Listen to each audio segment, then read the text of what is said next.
जिस पिंड विच इस समय मैं मौजूद हाँ, ये पिंड पाकिस्तान के कब्जे विच चला जाता है तो 6 महीने तक पाकिस्तान दी फौजां इस पिंड दे विच रहंदियां ने। वो शख्स गुरनाम सिंह साडे नाल ने जो उस समय 6 महीने पाकिस्तान की जेल विच कट के आए सन ते पाकिस्तान दी फौजां ने इत्थे कब्जा कर लिया सी।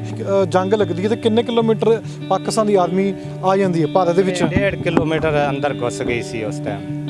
तुसीं बाहर नहीं निकल पाए इत्थों? अगों फिर आर्मी उन्होंने कहा भी आदा तुसीं इत्थे इकट्ठे होके बैठ जाओ, अंदर बैंकर बना लो ते बाहर भज्जण की कोशिश ना करिया, जे बाहर भज्जोगे तो गोली खाओगे।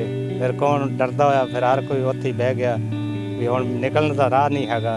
तुहाडे पिंड दे जिहड़े घर हैगे सी सारे उजड़ गए सी कि सब कुछ चले गए सी? वो तो पहले तो खड़े सी ते बाद जदों वापसी हो गए ना 6 महीने बाद, उस टाइम सारा जो पक्का मकान सी वो पट के इट्टां लै गए, जो लक्कड़ लुक्कड़ गाडर वगैरह होंदा सारा ही अखाड़ के लै गए, सिर्फ एक माड़ी मोटी दवारां छड्ड के चले गए। 71 विच भी पाकिस्तान की फौज अंदर आ गई? पाकिस्तान विच 71 की फौज इत्थे कब्जा जिथे ही 1965 च होया उत्थे ही मान लो अपने 71 विच ही उन्नी तक ही पहुँच आए सी।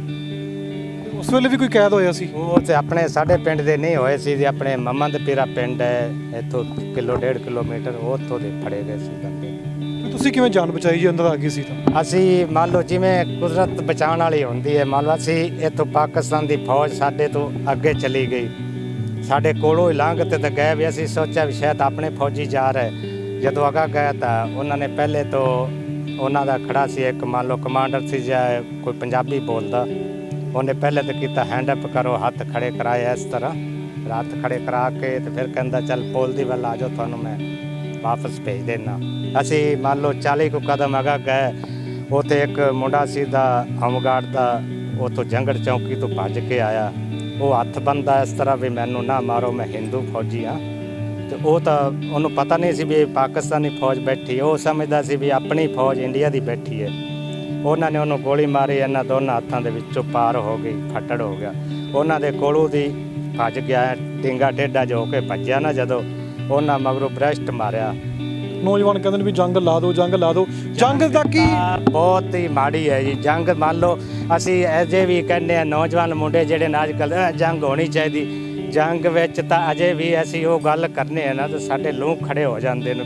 ਇਹ ਚੀਜ਼ ਤਾਂ ਆਵੇ ਹੀ ਨਾ, ਜਦੋਂ ਮੰਨ ਲਓ ਇੱਥੇ ਅਸੀਂ ਖੜੇ ਹਾਂ ਨਾ, ਜੇ ਮੰਨ ਲਓ ਥੋੜ੍ਹੀ ਦੂਰ ਵੀ ਕੋਈ ਬੰਬ ਗਿਰਦਾ ਹੈ ਨਾ ਤਾਂ ਐ ਇੱਕਦਮ ਸਰੀਰ ਮੰਨ ਲਓ ਸਾਰਾ ਪਾਣੀ ਪਾਣੀ ਹੋ ਜਾਂਦਾ, ਇੰਨੀ ਖਤਰਨਾਕ ਜੰਗ ਹੈ। ਕੀ ਮਾਹੌਲ ਸੀ 1965 ਦੇ ਵਿੱਚ? 1965 ਵਿੱਚ ਕਿਸ ਤਰੀਕੇ ਨਾਲ ਫੌਜੀ ਜੋ ਪਾਕਿਸਤਾਨ ਦੇ ਇਸ ਪਾਸੇ ਆ ਗਈ ਸੀ? ਉਹ ਤਾਂ ਪਾਕਿਸਤਾਨ ਨੇ ਜਦੋਂ ਅਟੈਕ ਹੋਇਆ ਫਸਟ ਵਿੱਚ ਮੰਨ ਲਓ 5:30 ਕਿ 6 ਦੇ ਵਿੱਚ ਫਾਇਰ ਚੱਲਿਆ, ਪਾਕਿਸਤਾਨ ਦੀ ਫੌਜ ਸਿੱਧਾ ਇੰਡੀਆ ਨੂੰ ਘੁਸਦੀ ਕੇ ਚਲੀ ਆਈ। ਮੰਨ ਲਓ ਟੈਂਕ ਤੇ ਮੰਨ ਲਓ ਜੋ ਵੀ ਉਹਨਾਂ ਦਾ ਸਮਾਨ ਸੀ ਸਾਰਾ ਹੀ ਨਾਲ ਹੀ ਚੱਲਦਾ ਆ।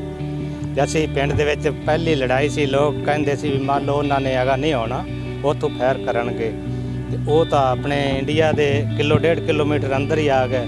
ਅਸੀਂ ਪਿੰਡ ਦੇ ਵਿੱਚ ਕਬਜ਼ੇ 'ਚ ਆ ਗਏ ਸੀ ਉਹਨਾਂ ਦੇ, ਉੱਥੋਂ ਸਿੱਧਾ ਸੁਲੇਮਾਨ ਹੈਡ ਨੂੰ ਰੋਡ ਪੱਕਾ ਜਾਂਦਾ, ਉੱਥੇ ਬੱਸ ਉੱਧਰ ਨੂੰ ਚਲੀ ਗਈ। ਫਿਰ ਸਾਰੇ ਬੱਚੇ ਜਨਾਨੀਆਂ ਰੋਣ ਲੱਗ ਗਏ, ਹੁਣ ਨਹੀਂ ਛੱਡਦੇ ਇਹ ਤਾਂ। ਫਿਰ ਜਾ ਕੇ ਹੈਡ ਦੇ ਉੱਤੇ ਉਹਨਾਂ ਨੇ ਰੋਕੀ ਬੱਸ।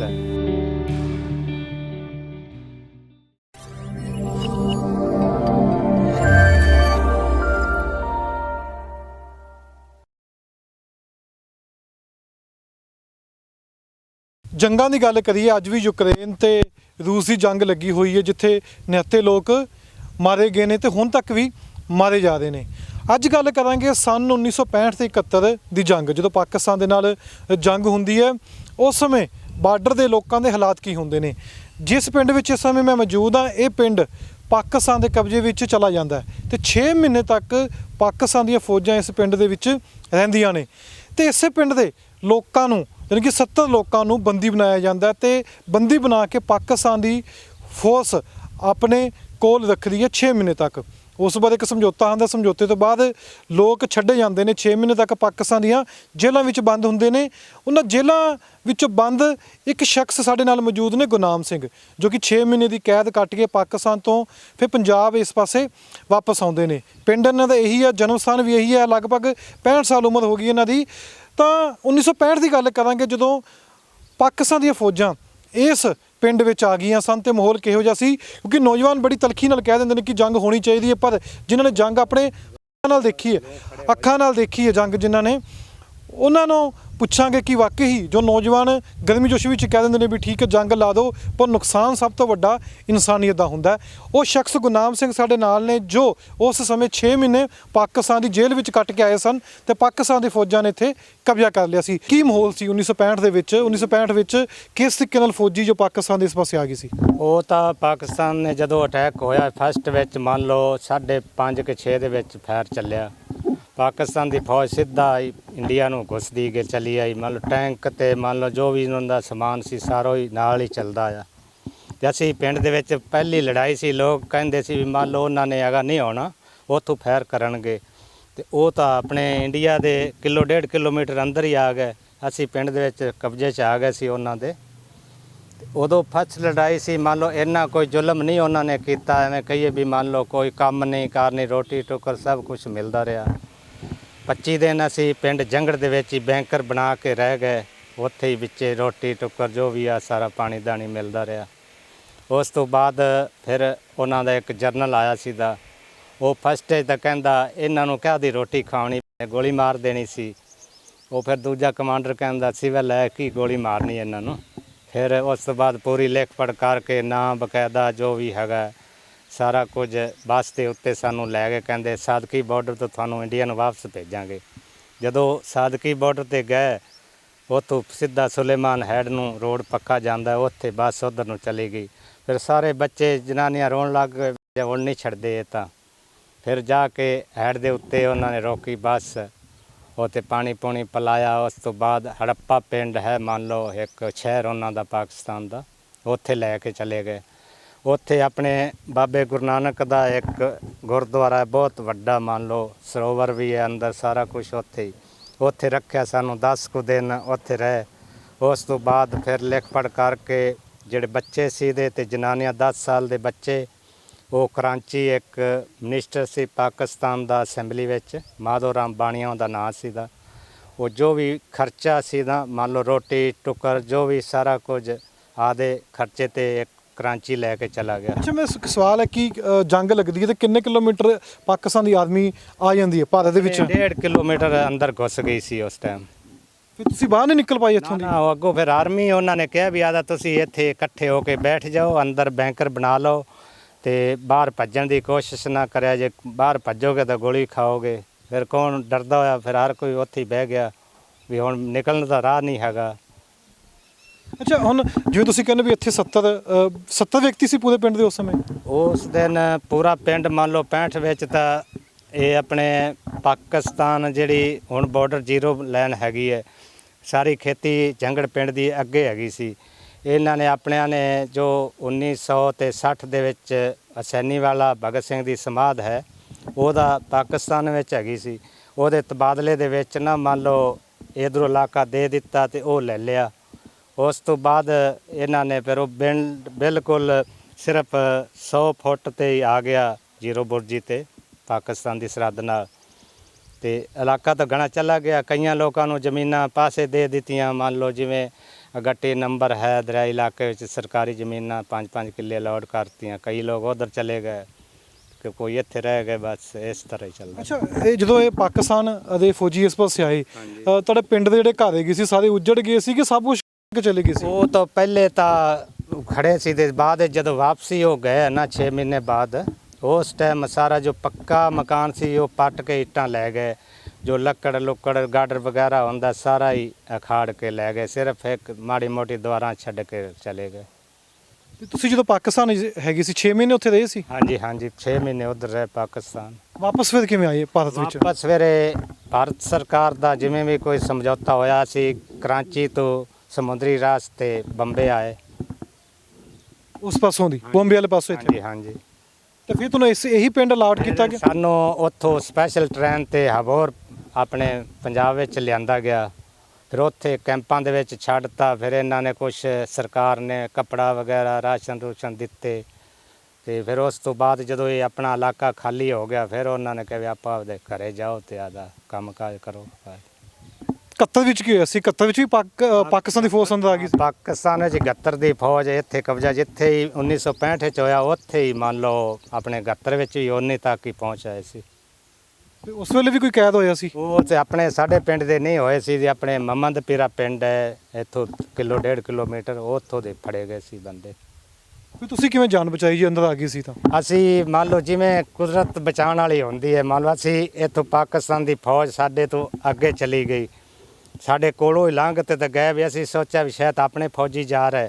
ਜਦੋਂ ਅਗਾ ਗਏ ਤਾਂ ਉਹਨਾਂ ਨੇ ਪਹਿਲੇ ਤੋਂ ਉਹਨਾਂ ਦਾ ਖੜਾ ਸੀ ਇੱਕ ਮੰਨ ਲਓ ਕਮਾਂਡਰ ਸੀ ਜਾਂ ਕੋਈ ਪੰਜਾਬੀ ਬੋਲਦਾ, ਉਹਨੇ ਪਹਿਲੇ ਤਾਂ ਕੀਤਾ ਹੈਂਡ ਅਪ ਕਰੋ, ਹੱਥ ਖੜੇ ਕਰਾਏ ਇਸ ਤਰ੍ਹਾਂ, ਹੱਥ ਖੜੇ ਕਰਾ ਕੇ ਤੇ ਫਿਰ ਕਹਿੰਦਾ ਚੱਲ ਪੁਲ ਦੀ ਵੱਲ ਆ ਜਾਓ, ਤੁਹਾਨੂੰ ਮੈਂ ਵਾਪਸ ਭੇਜ ਦੇਣਾ।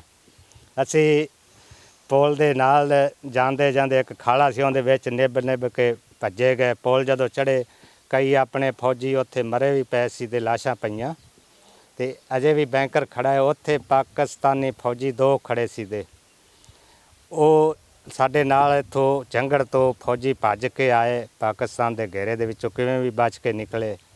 ਉਹਨਾਂ ਦੇ ਕੋਲ ਉਹਨਾਂ ਨੇ ਹਥਿਆਰ ਹੈਗੇ ਸੀ ਜਿਹੜੇ ਇਹਨਾਂ ਦੇ ਰਾਈਫਲਾਂ ਉਹਨਾਂ ਕੋਲ ਖੋਹ ਕੇ ਨਾ ਤੇ ਬੱਟ ਮਾਰਨੇ ਸ਼ੁਰੂ ਕਰਤੇ, ਤੇ ਉਹਨਾਂ ਨੂੰ ਬੈਂਕਰ ਦੇ ਵਿੱਚ ਵਾੜਤਾ। ਸਾਨੂੰ ਕਹਿੰਦਾ ਤੁਸੀਂ ਭੱਜ ਜਾਓ ਛੇਤੀ ਛੇਤੀ। ਅਸੀਂ ਮੰਨ ਲਓ 40 ਕੁ ਕਦਮ ਅਗਾ ਗਏ, ਉੱਥੇ ਇੱਕ ਮੁੰਡਾ ਸੀ ਦਾ ਹੋਮਗਾਰਡ ਦਾ, ਉੱਥੋਂ ਜੰਗੜ ਚੌਂਕੀ ਤੋਂ ਭੱਜ ਕੇ ਆਇਆ। ਉਹ ਹੱਥ ਬੰਨ੍ਹਦਾ ਇਸ ਤਰ੍ਹਾਂ ਵੀ ਮੈਨੂੰ ਨਾ ਮਾਰੋ, ਮੈਂ ਹਿੰਦੂ ਫੌਜੀ ਹਾਂ। ਤੇ ਉਹ ਤਾਂ ਉਹਨੂੰ ਪਤਾ ਨਹੀਂ ਸੀ ਵੀ ਪਾਕਿਸਤਾਨੀ ਫੌਜ ਬੈਠੀ, ਉਹ ਸਮਝਦਾ ਸੀ ਵੀ ਆਪਣੀ ਫੌਜ ਇੰਡੀਆ ਦੀ ਬੈਠੀ ਹੈ। ਉਹਨਾਂ ਨੇ ਉਹਨੂੰ ਗੋਲੀ ਮਾਰੀ, ਇਹਨਾਂ ਦੋਨਾਂ ਹੱਥਾਂ ਦੇ ਵਿੱਚੋਂ ਪਾਰ ਹੋ ਗਈ, ਫੱਟੜ ਹੋ ਗਿਆ। ਉਹਨਾਂ ਦੇ ਕੋਲੋਂ ਦੀ ਭੱਜ ਗਿਆ, ਡਿੰਗਾ ਟੇਢਾ ਜੋ ਹੋ ਕੇ ਭੱਜਿਆ ਨਾ, ਜਦੋਂ ਉਹਨਾਂ ਮਗਰੋਂ ਬ੍ਰੈਸਟ ਮਾਰਿਆ ਤੇ ਨਹੀਂ ਲੱਗੀ ਉਹਨੂੰ ਵੀ ਗੋਲੀ, ਤੇ ਨਾ ਹੀ ਸਾਨੂੰ ਕਿਸੇ ਨੂੰ ਲੱਗੀ, ਬਚ ਗਏ। ਬਸ ਇਸ ਤਰ੍ਹਾਂ ਕੁਦਰਤ ਬਚਾ ਗਈ। ਇਹ 71 ਦੀ ਗੱਲ ਹੈ? ਇਹ 71 ਦੀ ਗੱਲ ਹੈ। ਅੱਛਾ, ਹੁਣ ਗੱਲ ਕਰੀਏ ਵੀ ਜਿਹੜੇ ਕਹਿੰਦੇ ਨੇ ਸੋਸ਼ਲ ਮੀਡੀਆ ਤੇ ਬੈਠੇ ਹੁੰਦੇ ਨੇ ਜਾਂ ਕਈ ਨੌਜਵਾਨ ਕਹਿੰਦੇ ਨੇ ਵੀ ਜੰਗ ਲਾ ਦਿਓ, ਜੰਗ ਲਾ ਦਿਓ। ਜੰਗ ਦਾ ਕੀ?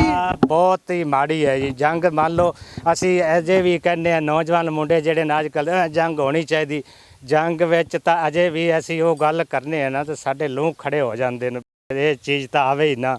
ਜਦੋਂ ਮੰਨ ਲਓ ਇੱਥੇ ਅਸੀਂ ਖੜੇ ਹਾਂ ਨਾ, ਜੇ ਮੰਨ ਲਓ ਥੋੜ੍ਹੀ ਦੂਰ ਵੀ ਕੋਈ ਬੰਬ ਗਿਰਦਾ ਹੈ ਨਾ ਤਾਂ ਇਹ ਇੱਕਦਮ ਸਰੀਰ ਮੰਨ ਲਓ ਸਾਰਾ ਪਾਣੀ ਪਾਣੀ ਹੋ ਜਾਂਦਾ। ਇੰਨੀ ਖਤਰਨਾਕ ਜੰਗ ਹੈ ਇਹ। ਮੈਂ ਕਈਆਂ ਬੱਚਿਆਂ ਨੂੰ ਇਹ ਕਹਿਣਾ ਵੀ ਮੰਨ ਲਓ ਤੁਸੀਂ ਕਹਿੰਦੇ ਨਾ ਜੰਗ ਲੜਾਂਗੇ, ਅਸੀਂ ਨਾਲ ਫੌਜ ਦੇ ਜਾਵਾਂਗੇ। ਮੈਂ ਉਹਨਾਂ ਨੂੰ ਇਹ ਸਮਝਾਉਣਾ ਵੀ ਤੁਸੀਂ ਇੱਥੇ ਤਾਂ ਕਹਿੰਦੇ ਨਾ ਜਦੋਂ ਜੰਗ ਲੱਗਦੀ ਹੈ ਨਾ ਤੁਸੀਂ ਉਹਦੇ ਅਗਾ ਮੂੰਹ ਵੀ ਨਹੀਂ ਕਰ ਸਕਦੇ। ਇੰਨਾ ਜਦੋਂ ਫੈਰ ਚੱਲਦੇ ਹੈ ਨਾ ਉੱਥੇ, ਇਹ ਤਾਂ ਨਹੀਂ ਵੀ ਇੱਕ ਅੱਧੀ ਫੈਰ ਚੱਲਦਾ, ਉੱਥੇ ਹਰ ਆਦਮੀ ਜੋ ਵੀ ਫੌਜੀ ਹੈ ਨਾ ਪਤਾ ਨਹੀਂ ਕਿੰਨੀਆਂ ਹੀ ਗੋਲੀਆਂ ਕੱਢਦਾ। ਤੇ ਬੰਬ ਐ ਜਿਵੇਂ ਮੀਂਹ ਦੀ ਗੜਾ ਪੈਂਦਾ ਨਾ ਔਲੇ ਪੈਂਦੇ, ਇਸ ਤਰ੍ਹਾਂ ਬੰਬ ਦਿਖਦੇ। ਕੁਦਰਤੀ ਹੈ ਜੋ ਬਚਾਉਂਦੀ ਹੈ, ਬਸ ਹੋਰ ਬੰਦੇ ਬਚਣ ਦਾ ਆਸਰਾ ਨਹੀਂ ਹੁੰਦਾ। ਤੁਸੀਂ ਵੀ ਹੁਣ ਗੱਲਬਾਤ 'ਚ ਕਹਿ ਰਹੀ ਸੀ ਕਿ ਜਿਹੜਾ ਪੁਲ ਹੈਗਾ ਸੀ, ਪੁਲ ਦੇ ਉੱਤੇ ਲਾਸ਼ਾਂ ਪਈਆਂ ਸੀ। ਲਾਸ਼ਾਂ ਪਈਆਂ ਸੀ। ਇਹ ਮੰਨ ਲਓ ਪੁਲ ਦੇ ਉੱਤੇ ਉਸ ਟਾਈਮ ਤਾਂ ਵੈਸੇ ਥੋੜ੍ਹੇ ਮਰੇ ਸੀ, ਬਾਅਦ ਵਿੱਚ ਬਹੁਤ ਲੋਕ ਮਰਦੇ ਰਹੇ ਆਰਮੀ ਦੇ। ਤੇ ਹੁਣ ਇਹ ਟੁੱਟਾ ਆ ਪੁਲ, ਮੰਨ ਲਓ ਉਸ ਤੋਂ ਬਾਅਦ ਇਹਨਾਂ ਨੇ ਆਰਮੀ ਨੇ ਕੈਂਸਲ ਹੀ ਕਰਤਾ ਵੀ ਇਹ ਪੁਲ ਨਹੀਂ ਚਾਲੂ ਕਰਾਂਗੇ। ਉਹ ਕਹਿੰਦੇ ਵੀ ਸਾਡਾ ਇੱਥੇ 1200 ਜਵਾਨ ਸ਼ਹੀਦ ਹੋ ਗਿਆ। ਤੁਸੀਂ ਸਾਰੀ ਗੱਲਬਾਤ ਸੁਣੀ। ਸਾਡੇ ਨਾਲ ਮੌਜੂਦ ਸਨ ਗੁਰਨਾਮ ਸਿੰਘ, ਜਿਨ੍ਹਾਂ ਨੇ 65 ਤੇ 71 ਦੀ ਲੜਾਈ ਬਾਰੇ ਜਿੰਨੀ ਜਾਣਕਾਰੀ ਇਹਨਾਂ ਕੋਲ ਸੀ ਉਨੀ ਦਿੱਤੀ ਹੈ। ਤਾਂ ਜੰਗ ਕਿਸੇ ਵੀ ਮਸਲੇ ਦਾ ਹੱਲ ਨਹੀਂ। ਤੇ ਦੂਸਰੇ ਪਾਸੇ ਸਭ ਤੋਂ ਅਹਿਮ ਸਵਾਲ ਹੁੰਦਾ ਕਿ 6 ਮਹੀਨੇ ਤੱਕ ਇਸ ਪਿੰਡ ਦੇ ਵਿੱਚ ਆਦਮੀ ਪਾਕਿਸਤਾਨ ਦੀ ਆਦਮੀ ਬੈਠੀ ਸੀ। ਉਸ ਤੋਂ ਬਾਅਦ 6 ਮਹੀਨੇ ਬਾਅਦ ਸਮਝੌਤਾ ਹੁੰਦਾ, ਸਮਝੌਤੇ ਤੋਂ ਬਾਅਦ ਜਾ ਕੇ ਫਿਰ ਇੱਥੇ ਕਬਜ਼ਾ ਛੁਡਾਇਆ ਜਾਂਦਾ। ਤੇ ਹੋਰ ਵੀ ਇਹੋ ਜਿਹੇ ਕਈ ਇਤਿਹਾਸ ਪੱਖੋਂ ਗੱਲਾਂ ਨੇ। ਆਪਣੇ ਪਿੰਡ ਦੇ ਆਪਣੇ ਸ਼ਹਿਰ ਦਾ ਇੱਕ ਅਲੱਗ ਇਤਿਹਾਸ ਹੁੰਦਾ। ਕੋਸ਼ਿਸ਼ ਕਰਾਂਗੇ ਇਤਿਹਾਸ ਤੁਹਾਡੇ ਤੱਕ ਪਹੁੰਚਾਇਆ ਜਾਵੇ।